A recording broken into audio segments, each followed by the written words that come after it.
Bona tarda a tots. Anem a començar en una puntualitat britànica.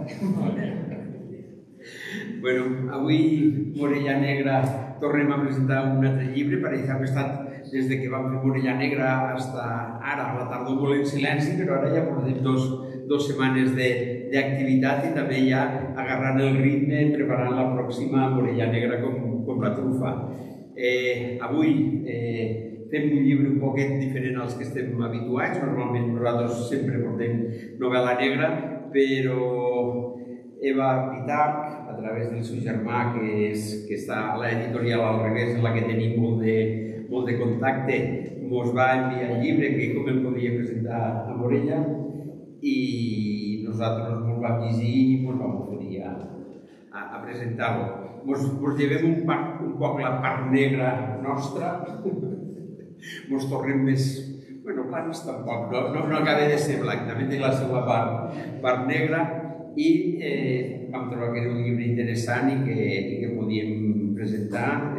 Vam disfrutar llegint-lo i també donar-lo a conèixer, que està molt bé, i després els seus lligams en Morella també és un al·licient molt fort per portar-la a presentar-se així. Tenim una presentació de la família, de Morella Negra i de públic en general, que estic molt agraïts als que hagin vingut. Com vam dir l'altre dia, Morella Negra no és indiferent al que està passant al món, i en el moment actual no és una guerra, és un genocidi a Gaza, i creiem que als nostres actes tenim que fer una referència per deixar la nostra postura en contra d'aquest genocidi. La setmana passada ho vam fer a través de les paraules i les imatges de Miquel Ayestarán, parlant sobre la família Hamad, que van estar durant 500 dies, que eren enviant fotos de lo poc que menjaven cada dia, de lo que se tenien que buscar per poder menjar. I esta setmana volem fer part del món de la cultura com ha reaccionat contra el genocidi. Hi ha una pàgina web que se diu Parar la Guerra, que ahir han firmat la majoria d'escriptors, moltes persones rellevants de la cultura. Van començar fa 2 anys a fer un manifest. Vam fer un manifest pel mes de juny, que és el que nosaltres llegirem. Hi ha alguna cosa de les que llegirem que ja està un poc desfasat, i de totes maneres aquests dies també pareix que estiguen canviant les coses. Al final posarem nosaltres alguna de la nostra part també, però sí que estem programant el que és una concentració pel fin de setmana del 18 d'octubre i del 19 d'octubre a Madrid. Nosaltres llegirem el que és el manifest que se va fer a juny, i animar a tots a participar en tots els actes que hi ha contra el genocidi. Se diu Manifiesto Colectivo Parar la Guerra, por la paz y por el fin del genocidio, un alto al fuego definitivo, por una paz justa y Palestina libre, ni terrorismo ni genocidio. Pararlaguerra.es convocamos a la ciudadanía a llenar las calles y las plazas por la paz en el Oriente Próximo, por el fin del genocidio en Palestina. Lo que está ocurriendo en Gaza es un genocidio, que tiene como objetivo final el exterminio y limpieza étnica de más de 2 millones de gazatíes, la mitad de los cuales son menores. Estamos ante uno de los momentos más crueles y mortíferos de la matanza que el gobierno israelí lleva 20 meses, ahora ya son 24, perpetrando en la franja. Todos los días cometen un sinfín de crímenes de guerra, bombardean hospitales y escuelas, destruyen viviendas, infraestructuras de agua potable y saneamiento, acribillan las colas de ayuda humanitaria y condenan a la hambruna total al pueblo palestino. Este infierno es especialmente cruel con los niños y las niñas, que según las advertencias de la ONU pueden comenzar a morir por miles al día si no llega ayuda humanitaria de manera inmediata. Trump y Netanyahu son una amenaza para la paz mundial, y responder es una prioridad para los y las demócratas, para todos los pueblos del mundo. En este momento es el momento de transformar la indignación que recorre el mundo en una acción pacífica, unitaria y solidaria contra el genocidio y por la paz. La guerra no nos es indiferente porque es un monstruo grande y pisa fuerte toda la pobre inocencia de la gente. Pararlaguerra.es llamamos a toda la ciudadanía, sin distinción de ideologías o credos, sin importar la religión o el país en el que se viva, apoyar la movilización y acudir a las concentraciones por la paz y por el fin del genocidio. Això és el que és el manifest que se va fer al mes de juny. Així parla de Netanyahu. Ells ara han proposat una pau que pareix que en certes maneres tinguin acceptat el de Hamas, però el que tenim que tindre en compte que Trump i Netanyahu no són de fiar, que pot passar qualsevol cosa en el seu grup. Després, que no pot haver un acord de pau si en ell no participa el poble palestí. Sols hi haurà pau si poden conviure els dos estats, que els palestins tinguin estat propi a la seva terra i, per l'amor de Déu, que deixen entrar l'ajuda humanitària i que les organitzacions humanitàries siguin les que distribuïsquen. Això és el que és el manifest. I després també volíem fer referència a un poeta que està, per almenys el mes de juny, encara està vivint a Gaza. Ara anem dir para el que és ell i un petit poema. Sí, que avui volem donar veu al poeta de Gaza, Nasser Rabat, que amb els seus versos i les seues paraules, que ens arriben des de la seva casa parcialment destruïda pels bombardejos israelis, són paraules que documenten el genocidi en el que sap fer ell, que és escriure versos. El que avui compartirem està tret d'un reportatge del 13 de juny del 25 de la periodista Beatriz Lecumendi al diari El País. L'entrevista, amb aquest periòdic, s'estén durant setmanes perquè les preguntes es queden sense resposta, a vegades durant dies fins que el poeta reapareix i conversa de repent una altra vegada. Hem escollit un trosset xicotet, encara que recomanable i imprescindible tot el reportatge. Su biblioteca personal fue destruida por los ataques israelíes, y él dijo: sí, mi casa y otras casas vecinas fueron blanco de los tanques del ejército israelí durante la invasión del campo. Yo tengo el sentimiento no confirmado de que la biblioteca fue bombardeada deliberadamente. Las otras dos habitaciones de la casa que fueron destruidas tenían una orientación directa hacia los tanques, pero bombardear la biblioteca requería un ángulo de visión muy estrecho para que el proyectil alcanzara. Le pregunté: en esta guerra han muerto escritores, profesores, artistas y han sido bombardeados centros culturales, educativos o históricos. ¿Qué lectura hace usted de estas pérdidas humanas y materiales? Creo que el objetivo de Israel es eliminar cualquier posibilidad de que exista una entidad política palestina, es decir, un Estado palestino en el futuro, por lo que destruye viviendas, hospitales, escuelas, mezquitas y lugares arqueológicos, además de aniquilar al mayor número posible de civiles. Además, mata de hambre a la población para que la opción de marcharse de Gaza en cuanto sea posible cobre fuerza en la mente de la gente. Ya para acabar, le pregunté: ¿cuál es el último poeta que ha escrito? Se titula Como morimos. ¿Cuántos murieron? Ya no importa. ¿Cuántos hemos muerto? No hay memoria para contar. La guerra es un cielo feo, música de fondo para un holocausto repetido. ¿Cuántos murieron? Ya no importa. Las manos quemadas no saben contar. Y es así, ¿vale? Estos són els llibres del poeta de Gaza. Ara farem dos recordatoris de Morella Negra. Ja ho vam dir la setmana passada, però recordar que l'any que ve Morella Negra serà els fins de setmana del 27 i 28 de febrer i el diumenge 1 de març. Allí també tindrem una segona jornada de Morella Negra a lo que és el Black Connection a Alcanar, que igual que l'any passat al Teatre Auditori el dissabte 14 de març.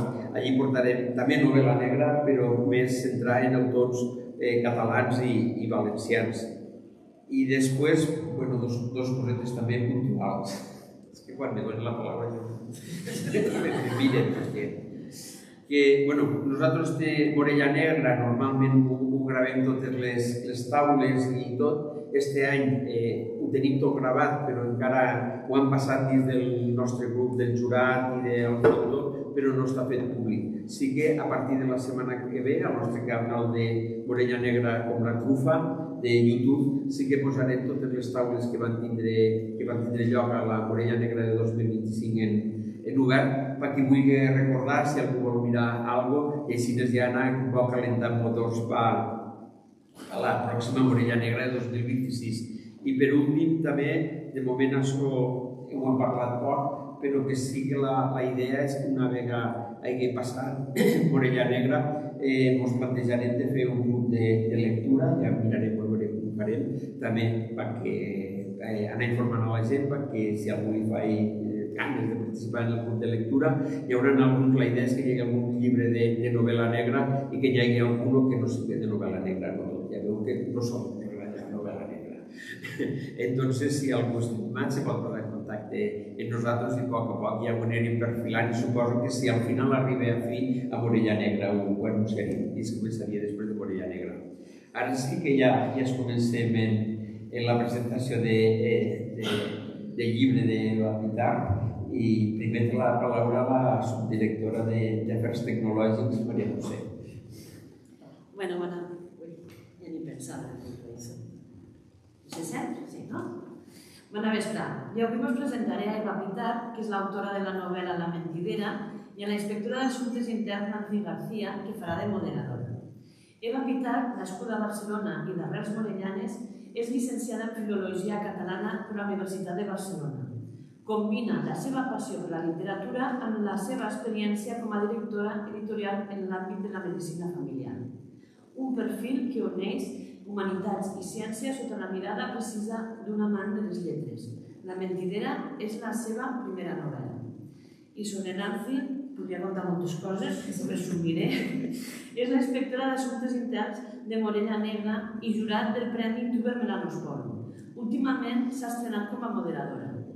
Nancy, nascuda a Morella, va estudiar matemàtiques en València i en acabar va anar a treballar i viure a Barcelona. A l'any 1995 va tornar al poble, amb la seva parella, el comissari García, i la seva filla Alba, recent nascuda. Després van arribar Joana i Lluc. A Nancy li encanta viatjar i llegir, però sobretot li agrada la bona conversa i si és de llibres, molt millor. Avui guiarà esta taula per traure a Eva tots els secrets més amagats de la seva novel·la, que us asseguro que en té molts i molt interessants. Preparats?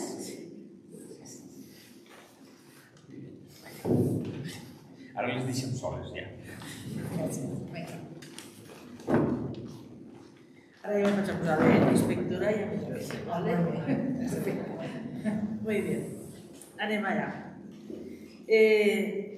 Un compres de medicina, un metge rural que l'organitza, que és parella d'una membre de Morella Negra, que al seu mateix moment hi ha un que és el Marc, que té una editorial que ens ajuda a Morella Negra i que té una germana que va escriure un llibre i que ens va enviar 2 exemplars i va dir que podria presentar-ho a Morella. S'ha ajuntat tot això perquè avui estiguem així.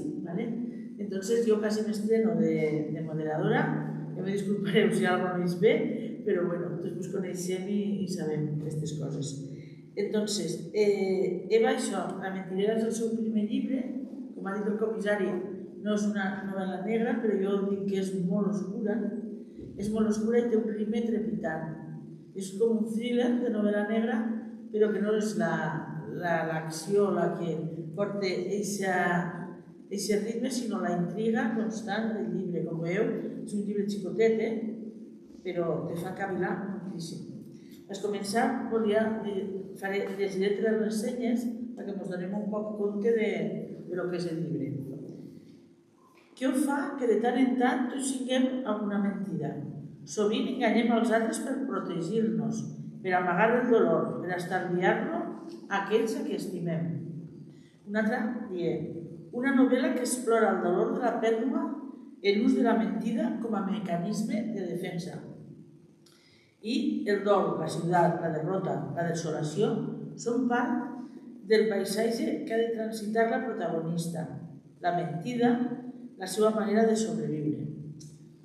La meva idea és primer parlar de com va eixir la novel·la, després parlarem un poc de la novel·la per intentar no desvelar, però xerrarem d'ella, i després unes quantes preguntes de lo que és Eva, escritora, curiositats de la seva faceta d'escritora. Entonces, la primera pregunta, obligar els que som d'ací al poble, sempre fem que tu de quina casa vens? Bueno, pues del Mas de Sánchez. Sí, diu. Sí, la meva àvia era Otília, del Mas de Sánchez, i el meu pare va néixer aquí, les meves tietes també, però jo ja vaig néixer a Sant. Muy bien. Vens de famílies literària, perquè ton germà està en una editorial, tu treballes en una editorial i de moment has passat a l'altre lado de l'editorial, no? A escriure. Com te se va ocorrir escriure?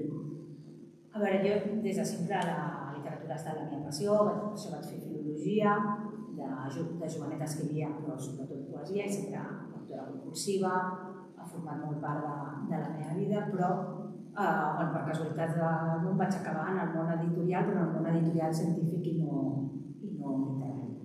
De totes maneres sempre he seguit llegint molt d'això, i una vegada vaig voler apuntar-me a un curs de lectura literària de la Lolita Bosch, que és una escriptora també de Barcelona, i es van obrir les places, i llavors em va dir ja no em queden, no m'agradaria suficients per fer el curs.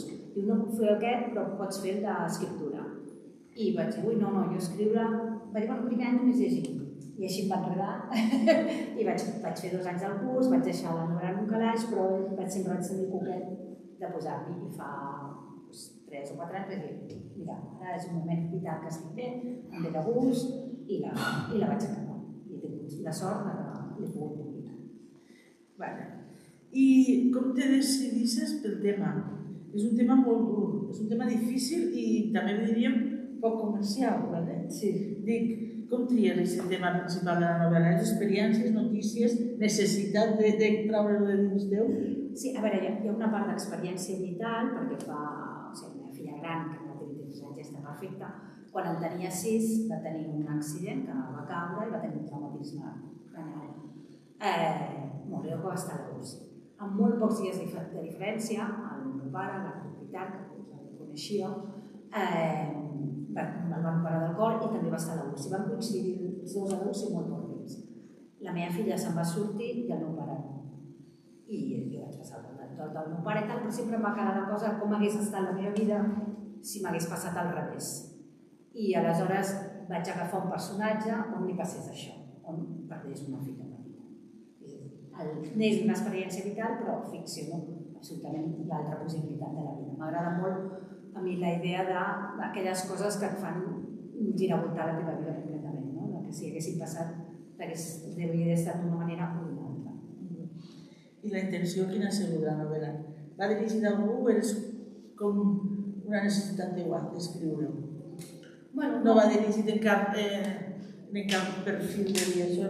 No, hi ha una part d'exercici literari, m'interessava transmetre, fer literatura i transmetre un dels temes principals, el desemparament, la sensació d'algú que està com desemparat al món i tal, i aquest tema funcionava molt bé i així va començar. Molt bé. Ara anem a parlar del que és la novel·la. La novel·la, la protagonista se diu Sara i és el centre de tota la novel·la i la que li passa tot. Entonces, després tenim tota la resta de personatges que són els que van traient moltíssimes cosetes que tenim tots al costat i que no cavilem i la novel·la ens ho fa cavilar. L'estructura és una Sara que parla en primera persona i el reste de personatges, els amics de l'home, la Marta, tots parlen i anem coneixent coses de que tu això bastant tremendos també, La Sara és tremenda, però els altres també ho són, no? Com te planteges aquesta manera tan original de l'estructura de la novel·la? Sí, tenia molt clar donar veu a la Sara perquè crec que el dolor, la pèrdua, el dol, té més força si s'expressa en primera persona. Jo volia entrar molt en com l'està vivint, però si feia només la veu de la Sara em quedava com molt coixa, perquè a mi m'interessen els personatges també com a lectura complexes, no els personatges. Molta gent em diu, és que hi ha moments que amb la Sara empatitzes i hi ha moments que li diries, vinga, espavila, no? Molt autocomplaent, molt, no? Hi ha coses que... I llavors a mi m'interessava això, que hi haguessin moments i per això vaig utilitzar la tercera persona amb altres personatges i fes una visió una mica caleidoscòpia de la Sara, no? La Sara amant, la Sara germana, la Sara companya de feina i hi ha personatges que se l'estimessin i hi ha personatges, bueno, tots se l'estimen d'una mica manera, però n'hi ha que l'entenen més i n'hi ha com la seva cosina que no la traga, no? Doncs, aquesta visió m'interessa. Creia que tenia més, el personatge tindria més pes si ho fes així. I tu els personatges vius en ells, perquè ja mos contàveu un escriptor que vam conèixer nosaltres, que els personatges, encara que després no ho utilitzen, que no ho utilitzen per res a la novel·la, els fa tindre fills, els fan a comprar, parlen ells perquè tu quan els tragues a la novel·la siguin frescs, que te'ls cregues. Tu has viscut en ells i els has enviat. Sí, bueno, i sobretot la Sara, ara l'altre dia em preguntaven, ja estàs amb la segona? Dic, la vaig començar de seguida perquè ja estava de la Sara que no podia més, no? perquè al final veig un personatge tan així, però sí, els hi faig fer moltes coses i, com has dit, és una novel·la curta, però perquè jo cada cop que escric retallo, sí. Escric molt i després va retallant i acaba quedant una cosa com molt sintètica perquè... És molt curiós, és xicotet, però us dic, però és molt profund en moltes coses. L'índex, jo... Dilluns, dimarts, dimecres, dijous, divendres, dissabte i diumenge. Agraïments. Muy bien, doncs ara tens la gràcia això de a tots els personatges treure molts de temes que els tenim al cantó i fem-los caminar. Doncs anem a repassar un poquet aquests temes i per què els has posat. El primer seria per què mentim i per què mentís.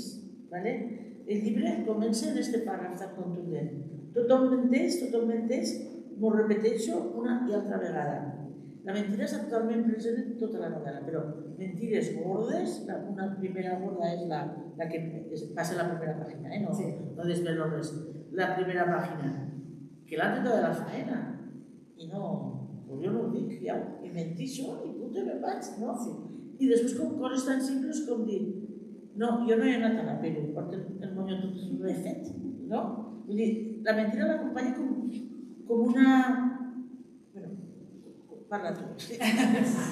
A veure, la mentida per mi simbolitza una mica la complexitat humana i la complexitat de les relacions, que al final és el tema de la novel·la, de com ens costa a tots relacionar-nos, com ens costa afrontar els malestars vitals o tots els contratemps que ens passen a la vida. Al final la novel·la va bàsicament d'això. La mentida em servia una mica per visualitzar això. Ella diu tothom menteix, perquè és veritat que tothom menteix una mica, si no, no podríem conviure, però ella ho fa servir d'excusa perquè tots mentim, que tots mentim una miqueta, ella l'eleva exponencialment. Ella la mentida la fa servir per moltes coses, la fa servir per protegir-se, que em deixin fer, jo vull fer les coses a la meva manera, i per protegir-se una mica d'això la fa servir per això. També hi ha un punt com de rebel·lia, de dir, a mi que no em tinc manera de fer les coses, i aquesta cosa del que és moral, bueno, hi ha moltes coses, fa una mica, té un punt de rebel·lió contra el món, contra la manera uniforme de pensar, i la mentida també l'utilitza per això. I després l'última, de la que ella n'és més conscient, tot i que al final no era conscient, és l'autoengany. Al final la mentida serveix per no afrontar certes coses i viure en una espècie de ficció que ella no s'atreveix a desafiar. Jo no sé no mentir. No sé no mentir. Jo tinc que mentir perquè ja no sé dir veritat. Ella s'ha fet el rotllo i així és. Un altre dels temes que toca també i se veu molt és, com li diria jo, el dol anticipat per deixar a la seva abuela a la residència.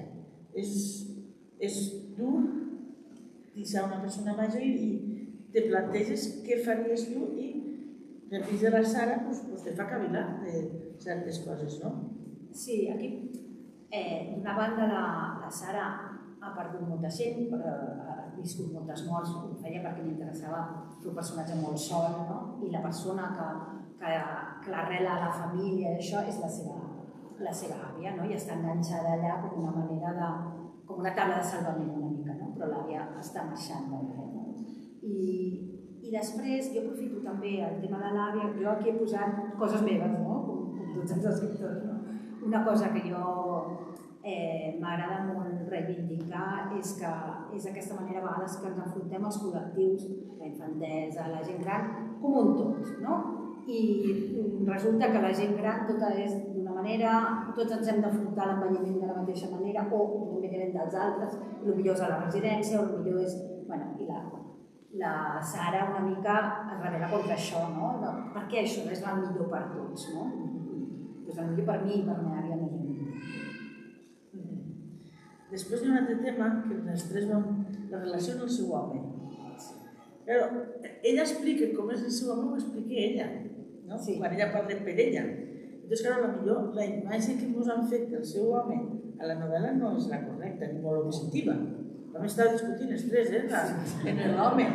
Uno diu que era bona persona i l'altre diu que era mala persona.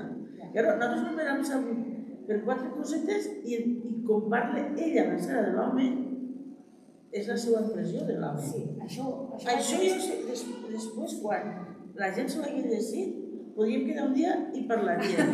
A veure com és l'home de la Sara, perquè nosaltres no vam aclarir.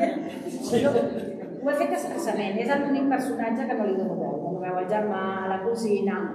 Amb ell no, perquè evidentment que també ho passa malament i evidentment que per ell perdre una filla també, però m'interessava molt l'òptica d'ella una mica com a no em deixa viure a la meva manera, no? De contraposar. Se sent com que ell la modela, vol que sigui com ella, vol que la xiqueta que sigui com ella. Ella se sentís molt ofuscada. Sí, també és la construcció que ella s'ha fet. Hi ha una part de construcció i hi ha una part que era així. Sí que m'interessava contraposar, o sigui, el Daniel, que llavors és una persona ordenada, sistemàtica, que s'afronta les coses... El centre perfecte, sí.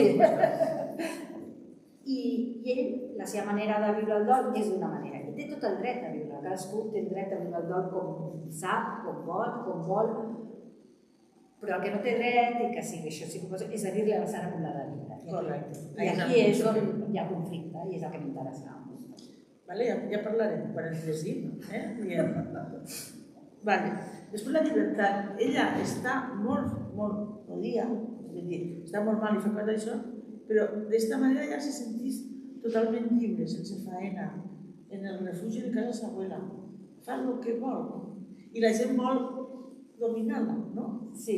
Però ella, a part del que patís, que ella patís, se sentís lliure. La Sara és una persona lliure, no sé si per elecció o perquè li ha tocat, no? Una mica.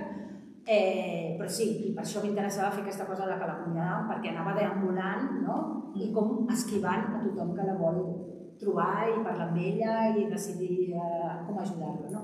Però en el fons això sí que és veritat que és una part que és lliure, però hi ha una part que no es vol deixar ajudar perquè no vol afrontar la seva realitat. No vol passar al futur, vol viure en el passat. Després una que antes has comentat, que això a nosaltres ens passa, les frases que ens diuen, això és pel bé de tots, que era millor per mi, el millor per tots, aquestes frases li molesten moltíssim a la Sara perquè tot el món la vol ajudar, no? I quan demana ajuda i la multipliquen per 3, no? Sí. Això ho ha remarcat i està molt remarcat aquestes frases, no? De que ens donen i molesten, no? Després hi ha una part que és quan mor l'abuela, això tampoc no us explico, però a més jo penso que estem arreant un lío, que no sabem bé de què va. Quan estem arreant un lío que per força tindrà que llegir-se per saber. Mor l'abuela, clar, i tenim a la Sara té unes ties, les familiars, que no mai havien anat a casa a veure-la i després allí fan tot el paripé, no? Hi ha una part que diu aquest tema d'hipocresia davant la mort, no? Sí. El personatge de la Sara s'entesta molt en això, no? En ella defensa molt l'autenticitat i la contraposa a una part de la família que està molt pendent del que diran, de mantenir les formes, no? I ella al final al revés, no va ni al telèfon, no vol, no? Jo ja m'he acomiadat i jo he fet les coses de la meva manera, no? La relació era molt especial. Sí. La relació amb l'abuela, una de les parts molt reboniques del llibre, és com explica com era sa abuela, la relació que tenia sa abuela, que parlaven sempre de morts, també. Sí. Sí. Jo pensava que és el teu cas, has tingut, perquè és una... Bueno, tots tenim el record sempre positiu, no? De la gent major nostra. No, jo parlava amb la meva abuela i la vaig tenir molt a prop. Jo al costat de casa era la Tília, però no parlàvem de morts, això segur que parlàvem de moltes altres coses. I sí, per exemple, sí que surt alguna cosa que jugàvem al guinyot, perquè era el joc que jugàvem familiarment sempre amb ella, hi ha certs records que sí que he aprofitat per posar-los. I jo tenia una relació molt especial. Jo només vaig conèixer el meu avi, va morir quan jo era molt petita, i el de part de mare també. I l'àvia que em va acompanyar fins fa 10 anys va ser ja explica molt com eren les seves mans. Després hi ha una cosa que també, com jugava, perquè això us ha passat tant molts, com jugava a les cartes, fins que les cartes ja no valien res, que ja simplement s'estiraven, ja no les entenia, tot això. Després, una de les coses que també parles és com passa el dol i com es comportem davant del dol, no? Sí, aquest podríem dir que és un dels eixos centrals, no? Més el dol, quan la travesses, diguem, no? Hi ha una sensació molt d'incomprensió, no? Perquè des de fora a vegades és, bueno, ja ha passat un any, i a mi m'interessava algú que l'estava allargant i que vivia d'una manera com molt feridora el fet que la gent tingués la sensació que això ja havia passat. Evidentment, a més, és un dol especialment traumàtic, que és la pèrdua d'una filla. Ella sentia mal inclús un dia que se'n va anar, que també hi ha una altra part d'amor. Sí.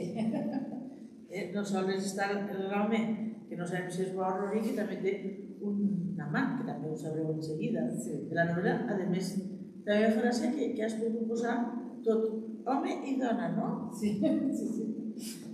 I com és l'Àlex? Explica'm l'Àlex. Perquè has posat l'Àlex. L'Àlex és un personatge també curiós, perquè l'has posat... Bueno, això que et deia, no?, que cada personatge es relaciona amb ella d'una manera. L'Àlex és la típica persona que la vol salvar. Sempre hi ha gent que et vol salvar d'algú, no? I l'Àlex la vol salvar i la vol salvar ella també a la seva manera, no? I la Sara no vol ser salvada. I l'Àlex li agraden totes les coses tristes. Per això està la Sara... Per això es va enamorar d'ella una mica, no? El que explico és això, no? Que és una persona que s'enganxa una mica... Bueno, hi ha gent, no?, que les relacions fàcils no li interessen i que li interessen aquestes relacions que no acaben i que tot és com més dens, més trist. Veu, n'hi ha de tot, a la novel·la, Sí, molt bé. Després, hi ha una altra cosa que no us podem contar, que és el Nesprer, el Níspero, no? Sí. Això també, quan acabem de llegir la novel·la, ho comentarem. ¿Vale? O explica tu el que pugues. Bueno, una de les imatges de l'inici és la Sara arrossegant un Nesprer en un carro de la compra per tota la ciutat, perquè per ella el Nesprer té un significat molt especial i vol marxar de casa, però no sense el Nesprer. La imatge que ella se'n va de casa en l'arbre dins del carrito de la compra. És dir, dins de totes les coses que passen ruïnes, hi ha molts de tocs prou divertits i alguns absurds. Sí, hi ha un toc d'humor absurd. Explica l'amor absurd dels trossos per allí, que ens va llamar l'atenció. A veure, és més negre. Seria un realisme màgico posadet en trosset. Un trosset, no? Però que explica molt bé el que vol dir, vull dir, no... Sí, surt diverses vegades. La primera vegada que va a la residència, ella té la sensació que al final ha acabat cedint a que posessin a la seva nova residència i a mesura que va avançant pel passadís va perdent parts del seu cos, no? I al final fins i tot les vísceres, no? El fetge, ja té la sensació que ho va perdent pel passadís, no? Després, quan parla, perquè la novel·la va fent salts endavant i enrere, quan parla de la relació amb el marit i del principi del seu dol, i diu, és que a mi m'agradaria poder respondre com ell vol que respongui, però jo em sento com si tot el meu cos s'hagués desmuntat i a intentar recol·locar-lo ja no puc, i ho faig tot diferent, no? Em poso els cabells dins els ulls, el braç no va... Era una manera amb una imatge explicar això, la seva incapacitat de reconstruir-se. Per això, i bueno, ja està, del llibre no anem a parlar més perquè jo penso que us han dit moltes coses, però no us han contat res en absolut, res. Vull dir, i ara anem a parlar un poquet de lo que seria la Eva escritora o la persona, quatre cosites. Tu quan saps que el llibre està acabat? Que ja no el pots enviar a més amics lectors quilòmetre zero? Bueno, no, quilòmetre zero no, manuscrit zero se diu, o lectores zero. I com s'afronta? Buscar una editorial? És a dir, quan tu dius que aquest llibre ja està preparat, vaig a soltar-lo? I com fas per buscar una editorial? Que això no és fàcil. No. Bueno, jo vaig tenir fàcil. Però tu tens... Tu germà té una editorial. Sí, però no era molt bé. Ni una ni l'altra era el lloc on podia publicar. La veritat és que... O sigui, jo em va costar molt dir ja està, ja s'ha acabat, però sí que tinc una amiga, molt amiga, que treballa en l'editorial, que és editorial literària, i sabia que estava escrivint, deia, deixa'm-la llegir, que és la meva feina, i ella va ser la primera que me la va llegir i em va dir, mira, encaixaria molt bé en aquestes 3 editorials. I em va donar els contactes. Jo d'aquestes 3 una no hi acabava i vaig enviar 2. I a més llibres em van contestar, jo crec que al cap de 2 o 3 dies de seguida. He tingut molta sort. És això que ells fan la tele? Que t'envien una carta o t'enquillen? No, un correu electrònic. Ah, sí, clar. Nosaltres també les pel·lícules. Sí. Després, explica'ns la portada, perquè la comissària de informàtica, ella és així amb de les floretes i de les plantes, i li va llamar a la portada i volíem preguntar-te què simbolitza la portada i qui te l'ha fet o com se... Sí, a l'editorial em van demanar, mira't les portades que tenim de les nostres col·leccions i si hi ha alguna que t'interessa li farem servir. El mateix dibuixar, i a mi hi havia una novel·la de més llibres que m'agrada molt, que és Prou fred perquè nevi, i que té aquests tons blaus i grisos molt macos, i llavors em van dir què vols que estudi? Com a mi m'interessa una mica la sensació aquesta d'envolar per la ciutat, i llavors va fer això, un terra de la ciutat, on en el bassal es reflecteixen els edificis, i va posar com fulles de tardor d'arbres. Dic, home, ja que poses fulles, que siguin de nesprer. Això és l'únic canvi que els hi vaig fer i la veritat és que sí, molt contenta, perquè m'agrada molt la tonalitat d'aquesta dels colors. Després, nosaltres tenim un amic, diem amic, perquè ha vingut 2 o 3 vegades a Morella Negra, que és Víctor Velardo, i que ell diu que quan trau un llibre a la venda, quan el trau, té una sensació com de vèrtigo, no? De dir, ja està, ja no és meu, ja l'he posat a l'editorial i ara anirà així i serà del públic, serà dels lectors. Què pensaran? L'hauré sentat, els agradarà? O tu dius, jo ja m'ha valgut, jo ja l'he fet, no?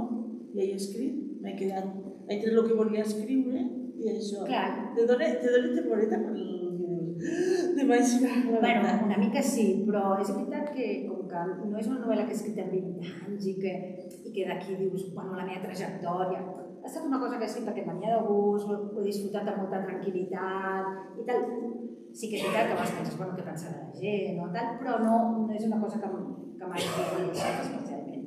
L'estic disfrutant més que una altra cosa. Després, una de les curiositats que tenim els lectors és com escrivim, quines coses fan per escriure. Per exemple, Pérez Gélida té que tindre un secador al costat per tindre el ruïdet per poder escriure. Me diuen que Hemingway escrivia dret. La Isabel Allende sempre es comença els llibres el mateix dia. Valentín, que sempre li pregunto a Valentín, i avui que no està, ho puc dir, de que tindré com futbol per allí. Vale? Tu tens alguna rutina o alguna mania per escriure o no? No, o sigui, així mania tan excèntrica no. El que sí que, clar, jo com que una feina de moltes hores, la família, les nenes... Jo tinc companyes que escriuen i aprofiten, doncs es lleven a 6 del matí, fan 2 hores d'aquí, 1 hora d'aquí. Jo això no sé fer. Jo he d'escriure en 5-6 hores per davant. I llavors el que acabo fent és me'n tanco. Me'n vaig 3-4 dies, ho he anat fent així, cada 2 mesos o així, em tanco, demano a algú que tingui un apartament o una habitacioneta on deixar-me i em tanco absolutament i quasi ni menjo, El reset. El reset, podria ser. Aquí el reset. No? Sí, sí. I quasi, ja et dic, o sigui, passo les hores dormint poc, menjant poc i gairebé només absorta per els personatges i per la novel·la. Doncs això t'ho volia preguntar, com compatibilitzar la vida entre vagues en si, perquè clar, si tens fills, treballes, Sí, costa trobar moments. Diu Víctor de la Roca també, si no llegeixes no passa res, però si llegeixes passen moltes coses. ¿Vale?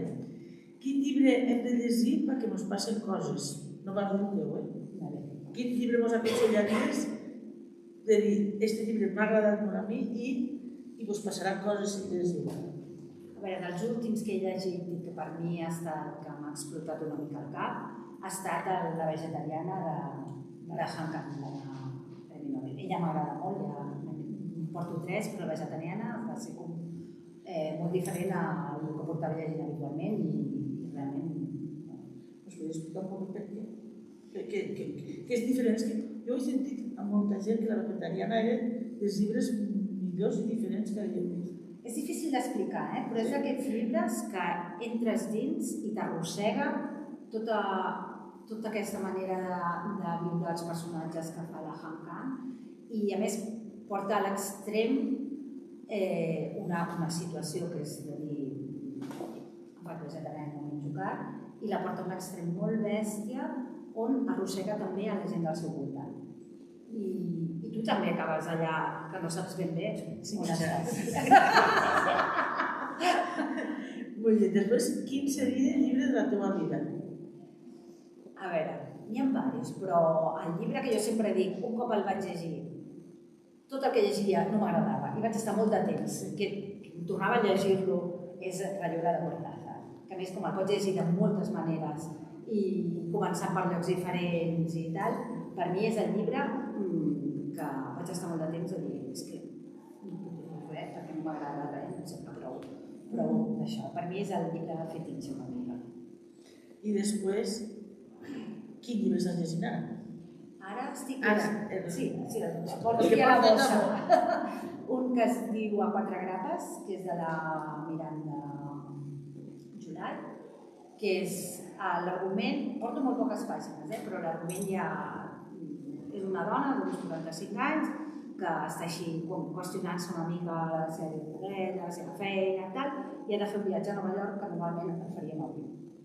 I decideix fer-lo en cotxe. De dir, mira, tinc ganes de pensar, de tal, diu, si trigo una setmana, perquè és d'un estat a un altre, però per un motiu molt petit ha de parar a 30 quilòmetres i acaba tot el mes que tenia pensionat d'anar a Nova York, tornar i tal, en un hotel de carretera a 30 quilòmetres de casa seva. I és així, comença així la novel·la. I tu quan llegisses? De nit, de matí o com pots? Sobretot de nit. De nit, quan? De nit, els caps de setmana de matí també m'agrada això, llevar-me, llegir un rato, tornar a llegir. No, és més això. I després jo sempre porto un llibre sobre qualsevol moment, com que no sempre tinc tants moments, des del metro a qualsevol moment que s'ha d'esperar, sempre el tren. I després, mira, la Rosa Montero té un llibre que es diu El peligro de estar cuerda, que diu que els artistes, en general, i els artistes, anem a posar també els escriptors, tenen una locura, que gràcies a aquesta locura fan aquestes coses tan xules. Tu creus que els escriptors, teniu aquesta locura, aquesta ada que vos va per dins? Bueno, jo no sé si em considero encara escriptura, perquè... Sí, perquè de moment és escriptura, però sí que crec que... Però també crec que ho té tothom, Una altra cosa és que ens deixem aquesta bogeria, la cultivem o no la cultivem, no? I jo crec que els artistes la cultiven, no? Però moltes vegades els lectors també la cultivem. Jo crec que tothom la té. La història, si tu vols una corda o no vols tenir-la com arrecerada. Doncs això. I ja, per acabar la penúltima pregunta, que seria si estàs escrivint ara alguna cosa i si continuarem sabent de la Sara i de l'home i de tota la família. La Sara s'ha acabat, no sé res més de la Sara. Sí que estic fent una altra novel·la, però és una saga familiar. És diferent, no és una setmana, sinó que serà des d'un naixement fins a una mort, però en el temps. I la relació entre una part de la família que es va quedar al poble i una que va marxar. Doncs la meva part, si voleu vosaltres preguntar-li alguna cosa, el moment, si no, li deixarem l'última frase per ella. Jo li preguntaré, no has parlat de la part de família de la teva mare. No, perquè sí que Morella, si la presentés a Galícia, el meu pare era d'aquí, però la meva mare és gallega. Sí. Molt bé. Doncs l'últim que les paraules per ella és perquè vos convensque de comprar el llibre i de llegir-lo. Què els dius a tota aquesta gent? Jo sobretot donar-vos les gràcies, especialment a vosaltres, els d'Armella Negra, per acollir-me i per deixar-vos enredar tan fàcilment. I a tots els que heu vingut. La veritat és que em feia moltíssima il·lusió venir a Morella, que vinc molt sovint, i aprofitar per presentar el llibre. La veritat és que m'ha fet molta il·lusió. Moltes gràcies a tots. Molt bé.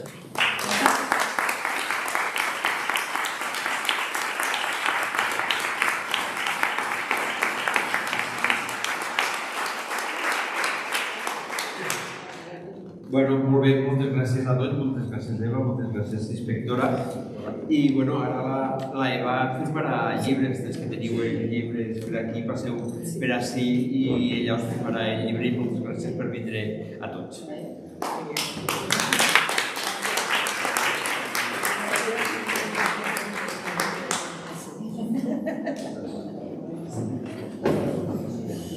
Bueno, va.